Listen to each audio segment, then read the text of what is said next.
Welcome to బీజీఎన్ Telugu updates. AP, తెలంగాణలో వర్షాలు కురుస్తున్నాయి. రుతుపవనాల విస్తరణతో పాటు ఆవర్తన ప్రభావంతో మరికొన్ని రోజులు వానలు కురిసే అవకాశం ఉంది. మరోవైపు పశ్చిమ మధ్య బంగాళాఖాతం పరిసరాల్లో ఉపరితల ఆవర్తనం ఏర్పడనుంది. దీని ప్రభావంతో నైరుతి రుతుపవనాలు మరింత చురుకుదనం సంతరించుకోనున్నాయి. ఫలితంగా పలుచోట్ల తేలికపాటి నుంచి మోస్తరు వర్షాలు, కొన్ని చోట్ల భారీ వర్షాలు కురవనున్నాయి.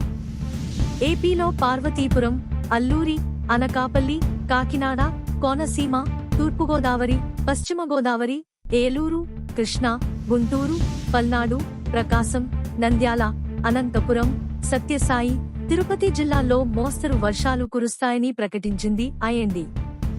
అలాగే తెలంగాణలో కూడా పలు జిల్లాలకు వర్ష సూచన చేసింది వాతావరణ శాఖ. హన్మకొండ, ములుగు, భద్రాద్రి, ఖమ్మం జిల్లాల్లో మోస్తరు నుంచి భారీ వర్షాలు కురుస్తాయని చెబుతోంది. ఖమ్మం జిల్లా సత్తుపల్లిలో కుండపోత వర్షం కురిసింది. భారీ వర్షానికి సత్తుపల్లి ఓపెన్ కాస్ట్ గనుల్లో బొగ్గు ఉత్పత్తికి ఆటంకం ఏర్పడింది. 15,000 టన్నుల బొగ్గు ఉత్పత్తి, మట్టి తొలగింపు పనులు నిలిచిపోయినట్టు చెప్పారు సింగరేణి అధికారులు. దాదాపు 10 సెంటీమీటర్ల వర్షం కురవడంతో సత్తుపల్లిలో అనేక ప్రాంతాలు జలమయమయ్యాయి.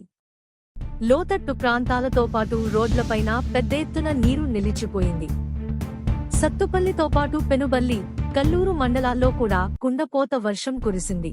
Like, comment, subscribe.